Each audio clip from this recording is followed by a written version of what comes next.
Oke. Assalamualaikum warahmatullahi wabarakatuh.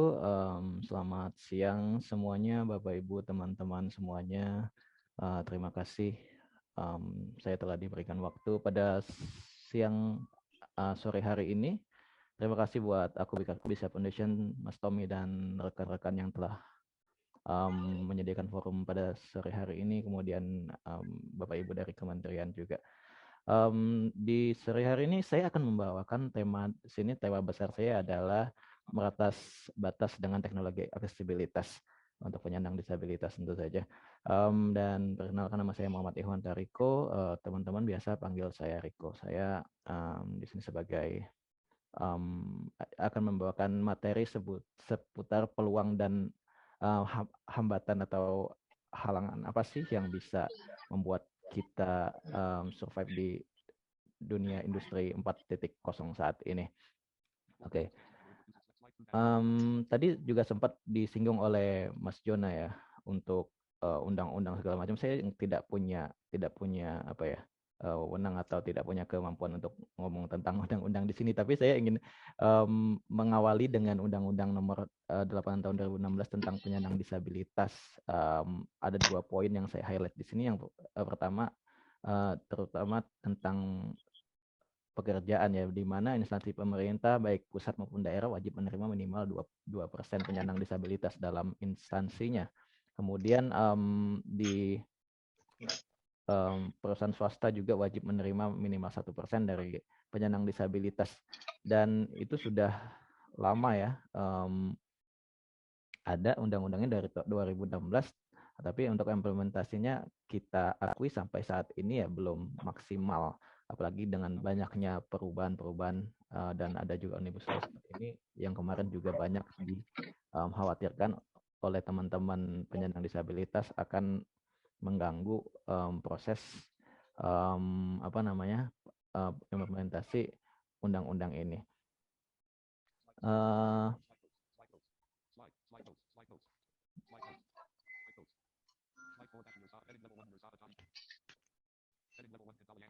Kasihan dah lo. Kendalanya mungkin yang pertama tadi sudah disinggung juga oleh Mas Jona bahwa misalnya rendahnya tingkat pendidikan, di mana penyandang disabilitas tadi disebutkan hanya 18% yang mengenyam tingkat pendidikan, apalagi pendidikan tinggi itu sangat jarang, sehingga untuk masuk di sektor-sektor yang seksi gitu, kita kesulitan karena rendahnya tingkat pendidikan ataupun rendahnya tingkat keterampilan, apalagi keterampilan di dunia kerja saat ini yang membutuhkan teknologi untuk bekerja, dan itu masih kurang dimiliki oleh teman-teman penyandang disabilitas. Tapi yang paling sedih adalah masih juga banyaknya diskriminasi di dunia pekerjaan, karena apalagi untuk di swasta ya, yang base-nya itu profit. Ketika menerima penyandang disabilitas, yang dilihat pasti kira-kira kontribusi apa sih yang bisa diberikan dengan kekurangannya gitu, bukan kemampuannya. Jadi 3 hal ini menurut saya sih yang mungkin yang menyulitkan implementasi Undang-Undang Nomor 8 Tahun 2016. Tapi kita nggak usah ngomong itu, kita langsung aja ke hal yang utama yang akan saya bahas pada sore hari ini, adalah wirausaha itu menjadi jalan untuk berdaya untuk penyandang disabilitas, di mana saya tidak mau mengutuk atau menghakimi orang-orang yang tidak memberikan haknya ya buat teman-teman penyandang disabilitas, di mana kita berusaha sendiri aja semampu kita sesuai dengan apa yang kita mau, sesuai dengan yang kita miliki, dan itu bisa diwujudkan, dan salah satunya menjadi wirausahawan atau entrepreneur.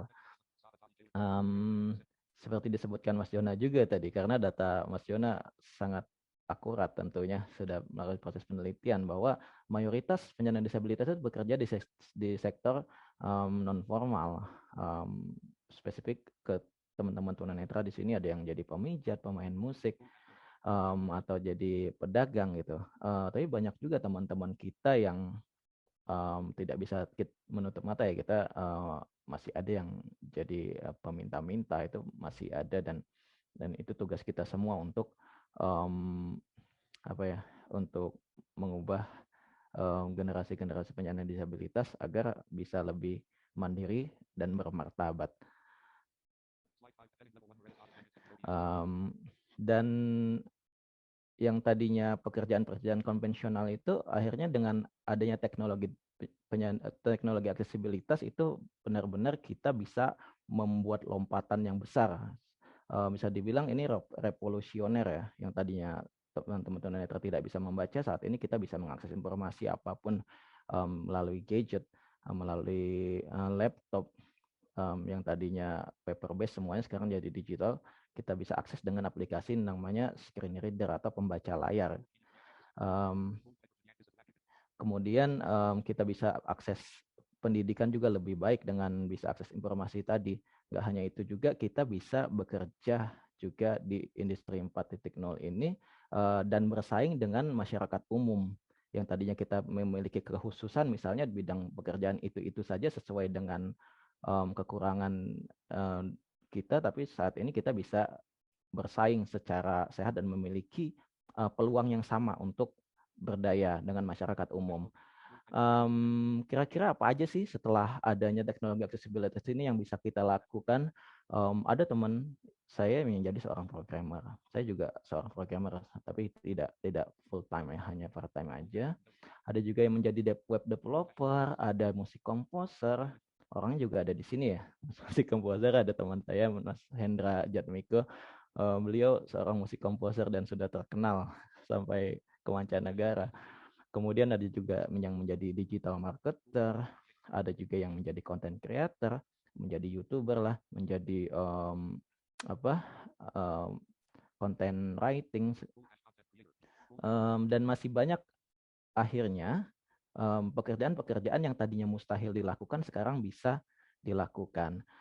Dan ini bukan cuma mitos atau hoax aja, karena nggak usah lihat keluar ya, saya sendiri sudah melakukan banyak hal dengan teknologi aksesibilitas. Kenapa sih akhirnya saya memutuskan untuk bekerja full time menjadi seorang digital entrepreneur? Awalnya dulu saya bekerja di sebuah bank internasional. Tapi saya belum lulus kuliah, saya menerima pekerjaan itu karena dalam pemikiran saya bahwa disabilitas itu susah dapat kerja, susah bekerja gitu ya. Tapi begitu ada satu peluang yang nggak saya sia-siakan, terima aja. Nggak usah pikirin gimana nantinya berapa salary-nya, yang penting kita dapat pekerjaan. Nah, setelah itu bisa melangkah ke step selanjutnya. Tapi ternyata dalam dunia pekerjaan juga kita harus memikirkan selain kebutuhan ekonomi, ada juga di situ misalnya pengembangan diri, kemudian juga apa yang kita kerjakan itu yang harus kita lakukan gitu. Akhirnya saya sambil bekerja juga saya sambil mengasah potensi-potensi lain, akhirnya memutuskan untuk menjadi seorang digital entrepreneur full time sejak tahun 2015. Kenapa sih saya memilih? Pertama, aksesibel. Aksesibel di sini artinya perangkatnya saya punya, koneksi internet saya punya, dan perangkat itu bisa saya gunakan secara optimal dengan aplikasi pembaca layar. Kemudian modal itu minim banget. Bisa dibilang selain gadget dan koneksi, kita bisa memulai usaha online itu tanpa modal gitu ya. Misalnya kita menjadi seorang blogger atau jualan di online shop dengan cara dropshipping. Kemudian yang paling penting adalah bisa dilakukan tanpa harus keluar rumah, di mana mobilitas menjadi hambatan buat teman-teman bergerak kemana-mana. Kemudian kalau bisa pun itu jadi mahal, karena saya nggak bisa naik motor gitu ya. Atau misalnya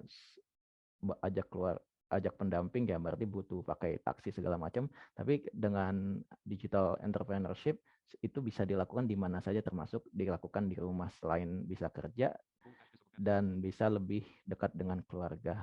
Kemudian bisa membantu orang lain. Ini yang menurut saya berbanding kebalik, yang tadinya kita cari pekerjaan kemana-mana susah, begitu kita menerima pekerjaan apapun yang penting dapat kerjaan. Tapi dengan menjadi seorang entrepreneur, kita bisa mendapatkan penghasilan sekaligus membantu orang yang ada di sekitar kita, kayak Mbak Yani tadi ya, membantu ibu-ibu yang single parent di lingkungannya. Jadi tidak hanya mendapatkan penghasilan, tapi juga membantu orang di sekitar, bahkan membantu teman-teman yang bukan penyandang disabilitas. Jadi kita balik tuh mindsetnya. Nah, yang pernah saya lakukan adalah web developer. Saya pernah bikin website Asosiasi Telekomunikasi Indonesia, ATSI ya, dengan teman-teman di kartunet.com. Kemudian banyak proyek-proyek lain juga, misalnya pembuatan website cafe, ada juga website streaming, programming juga saya pernah bekerja di Kemendikbud, di Pusdiklat, Pusat Pendidikan dan Pelatihan Kemendikbud. Saya bikin aplikasi di situ, aplikasi sertifikat ber-QR. Jadi sertifikatnya tidak bisa dipalsukan, ada validasi QR code di sana. Kemudian saya juga pernah menjadi blogger. Ini awal karir saya di dunia digital marketing ya. 2015 saya mulai jadi seorang blogger dan menulis, membuat konten dan mencari penghasilan dari advertising. Kemudian affiliate marketing, di mana saya menjualkan barang-barang orang lain dengan cara macam-macam. Ada search engine automation atau melalui paid traffic, kita jualan lewat Facebook Ads, Google Ads, dan lain sebagainya. Online shop ini masih berjalan sampai sekarang. Dulu saya pernah jualan baju, dan saat ini saya juga memiliki usaha dekor shop yang nanti akan saya ceritakan. Kemudian content writing, ini saya juga pernah menulis dan meng-hire beberapa penulis untuk menulis di redbus.id ya, penyedia layanan bis ticketing bis online dari India, dan mereka buka cabang di sini, dan saya waktu itu dapat kontrak untuk nulis di Redbus. Jasa setup server juga pernah, tapi ini cuman iseng-iseng aja. Menjual produk digital juga pernah, saya menjual domain, kemudian VPN kalau teman-teman sempat pakai ya, di Kaskus. Dan saya juga trading saham forex juga. Untuk saham masih saat ini, untuk forex udah tidak lagi. Jadi banyak hal-hal yang bisa dilakukan setelah hadirnya teknologi aksesibilitas, dan itu terbuka peluang untuk kita semua, baik penyandang disabilitas dan masyarakat umum, dan bisa bersaing dan memiliki peluang yang sama. Nah, selain semua itu bisa kita akses, tapi ada juga kendala-kendala yang saya hadapi selama menjadi seorang digital entrepreneur. Pertama, terbatasnya materi yang aksesibel. Jadi banyak banget materi yang ada di internet. Emang semuanya ada di YouTube, di website, banyak banget materi tentang digital marketing. Tapi hakikatnya materi itu bukan untuk yang tunanetra yang tidak memiliki penglihatan, tapi untuk yang sighted person gitu. Makanya lebih mengadaptasi materi tersebut sehingga kita bisa akses, dan itu effortnya saya bilang bukan 2 kali lipat lebih berat, tapi 3 sampai 5 kali lipat lebih berat. Jadi ya teman-teman jangan sampai menyerah gitu ketika dapat materi yang sulit diakses ya. Coba-coba terus bagaimana cara mengaksesnya, dan alhamdulillah sekarang teknologi sudah makin berkembang, ada image recognition, video recognition segala macam, jadi kita bisa akses itu semua. Tapi di lain sisi ya mungkin para content creatornya juga memperhatikan bahwa selain sighted person ada juga teman-teman yang memiliki hambatan penglihatan mengakses materi-materi tersebut. Kemudian produk keuangan ini juga sering sekali terjadi penolakan-penolakan, misalnya membuka tabungan dengan dalih misalnya kita tidak bisa tanda tangan gitu. Misalnya dalihnya adalah keamanan user tersebut gitu, keamanan kita sendiri, takutnya dibohongin segala macam. Ini sering sekali terjadi, dan buat teman-teman, bahkan saya juga sering sekali mendapat penolakan gitu. Tapi biasanya kalau saya ditolak, saya lawan, bahkan bikin surat terbuka agar mereka nggak hanya menolak, tapi akhirnya memahami apa sih yang kita butuhkan, apa sih yang kita bisa lakukan saat ini gitu. Jadi ke teman-teman, kita kemudian mendapat penolakan ya harus dilawan sehingga kedua belah pihak bisa saling mengerti. Yang ketiga ada juga sulit mengakses permodalan ya. Ini yang diberi tahu Bang Jona tadi ya. Memang sulit banget ini. Tidak adanya agunan segala macam. Kemudian kita nggak punya riwayat pinjaman. Padahal kalau mau dibilang ya tunanetra gimana sih larinya kalau mau kabur gitu ya. Datengin aja gitu kan. Jadi sulit banget, akhirnya ujung-ujungnya kita lari ke pinjol dan itu akhirnya mencekik diri kita sendiri. Dan kemudian ada juga terbatasnya pelatihan digital marketing yang khusus untuk teman-teman penyandang disabilitas, misalnya dari pemerintah gitu ya. Dan alhamdulillah sore hari ini Mas Tommy dan teman-teman Aku Bisa Foundation akan melaunching sebuah program yang bisa membantu teman-teman penyandang disabilitas untuk mengakses pelatihan digital marketing, dan mudah-mudahan ini ada kelanjutannya gitu. Oke, next. Ini adalah usaha baru, bukan baru sih, usaha saya saat ini, Dekar Dekor Shop. Saya mulai tahun 2019. Sebenarnya ini hanya apa ya, project implementasi ilmu yang saya dapatkan dari komunitas marketplace ya, atau e-commerce marketing. Jadi saya belajar banyak hal, tapi saya suka berkomunitas gitu. Saya belajar dari Facebook, dari YouTube, kalau sekarang dari Clubhouse gitu ya. Saya pengen nih implementasi ilmu yang saya dapetin, akhirnya saya bikin yang namanya Dekar Dekor Shop. Awalnya tanpa modal sama sekali ya. Jadi Dekar Dekor Shop itu usaha kria, memproduksi poster kayu dan menjualkannya hanya lewat marketplace. Jadi benar-benar saya pengen nerapin ilmu marketplace itu. Dan saat ini awalnya dropship tanpa modal, saat ini kami sudah mengirim lebih dari ratusan ribu produk ke seluruh Indonesia dan ASEAN. Alhamdulillah sudah 2 tahun ini, dan itu diterima dengan alhamdulillah sih, untuk nilainya juga lumayan gitu dari customer.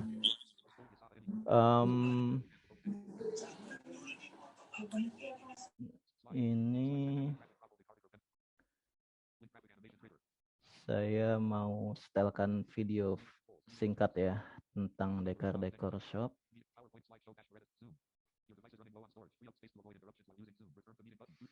Sebentar.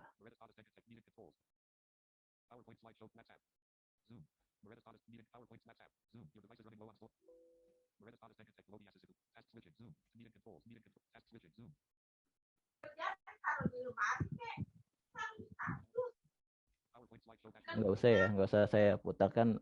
Jadi usaha saya ini saat ini udah punya workshop. Jadi awalnya kami tanpa modal sama sekali.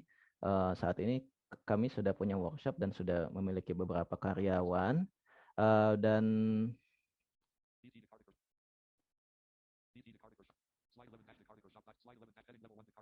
toko kami di Shopee, ini bisa teman-teman cek di Shopee, Dekar Dekor Shop saat ini sudah memiliki lebih dari 50.000 follower gitu. Memiliki nilai ulasan 4,8, dan ini alhamdulillah sih, maksudnya apa ya, saya nggak punya penglihatan memproduksi poster atau home decor yang berupa desain gitu, dan produknya diterima oleh masyarakat gitu. Jadi di sini ada kolaborasi antara saya, istri, dan karyawan. Jadi istri fokus ke quality control, kemudian karyawan kami yang produksi, dan saya fokus ke strategi dan digital marketing gitu. Jadi semuanya tidak harus teman-teman lakukan satu persatu sendirian gitu ya. Tapi dengan kolaborasi yang tadinya kita memiliki terbatasan, jadi kita bisa melakukan sesuatu sesuai dengan porsi masing-masing dan bisa mencapai tujuan perusahaan yang telah kita tetapkan di awal gitu. Dan ini gambar buat teman-teman yang melihat ya, gambar workshop kami. Di sini ada beberapa karyawan. Ini cuma workshop kecil sih, cuma saya sewa rumah di komplek dekat rumah saya. Jadi mudah-mudahan bisa jadi inspirasi sih buat teman-teman yang mau memulai wirausaha, dan dengan modal bahkan tanpa modal sama sekali ya, bisa memiliki usaha yang bisa memiliki beberapa karyawan dan bisa menghidupi beberapa keluarga gitu ya. Nah, Mmm, Tadi saya bilang di awal bahwa accessible technology ini benar-benar bisa membawa kita, untuk berdaya sekaligus bersaing dan memiliki kesempatan yang sama dengan masyarakat umum. Saya pernah mengikuti perlombaan UMKM yang diadakan oleh Adira Finance, bekerja sama juga dengan berbagai pihak, ada MTech Group, kemudian ada Kementerian Pariwisata dan Ekonomi Kreatif juga, dan hasilnya kami menjadi pemenang juara satu pada kategori Kria uh, untuk di Creative Local Award 2020. Nah, jadi dengan hadirnya teknologi aksesibilitas ini benar-benar membawa kita ke era baru yang tadinya kita memiliki pekerjaan atau jenis pekerjaan yang sangat terbatas. Kali ini tanpa batas kita bisa melakukan apa saja asalkan ada kemauan dari diri kita sendiri, kemudian ada support juga dari lingkungan kita, baik itu dari keluarga kita pribadi, dari lingkungan masyarakat sekitar rumah kita, maupun dari pemerintah. Mungkin itu saja moderator yang bisa saya sampaikan. Lebih kurangnya saya mohon maaf. Assalamualaikum warahmatullahi wabarakatuh.